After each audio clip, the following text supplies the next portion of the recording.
You're familiar with Alex, the African gray parrot? No. Oh, you've got to look into this.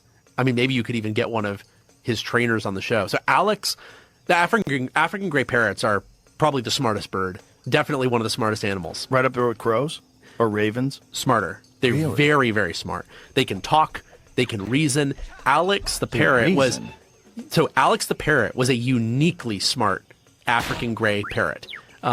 By the way, African grays are usually not kept in captivity just because they're such a handful. There we go. That's out. There's Alex. They're a handful because they're so intelligent? It's like dogs that need to be exercised. Oh, they like need to be a German intellectually Shepherd. stimulated. Oh. And most people just don't have the time to keep an African gray properly stimulated. So they start, they get depressed, they self-harm. So they're not recommended as a beginner parrot by any means. Now, Alex was interesting because he had a vocabulary, he understood grammar, and he is one of the the only animal who asked an existential question.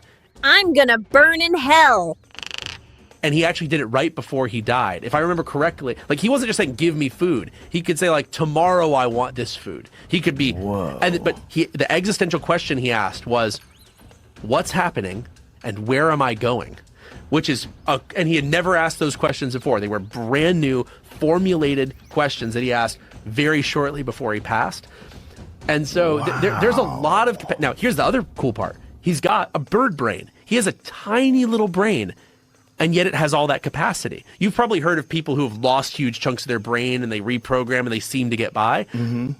Parrots like Alex suggest that you can get by with very little brain if it's oriented correctly. So imagine if I took a species like an African gray and I modified certain elements of its genetic code to cause its brain to be somewhat larger, somewhat more glucose consuming, so it has more energy, and then also to have more folds. They're very smooth brained. What if I could have, we know that folded brain tissue and the high density that it creates on the neuronal surface is very good for intelligence. Like, could you make an African gray that is able to have a normal human level conversation? I think it's actually very close to that. Wow. So this is one of those.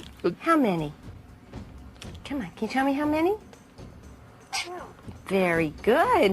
What? 2. We keep going. Can you tell me what's different? What's different? Color. Come on, what number is gray? Don't want to tell me? Nut. Well, tell me, what number is gray and nut? What number is gray?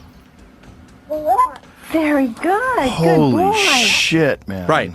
By all of the traditional metrics with a human toddler, but with radically less brain tissue, and but also radically less body to control. That's true. And also a lot of like semi-autonomy. Like you know how some animals have more of their nervous system distributed. Like octopuses have autonomy in their muscles.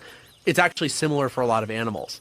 And so one of the reasons I've always found AI so interesting is not just what we can do with AI, but learning how.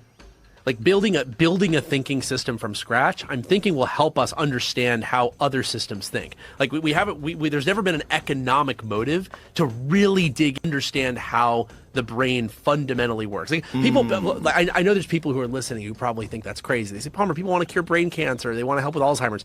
There's a difference between preserving brain function and truly understanding how the brain works. And yes, there's research labs here and there, but Google's never been funding them to the tune of tens of billions, right? Meta's never been funding them to the tune of hundreds of billions.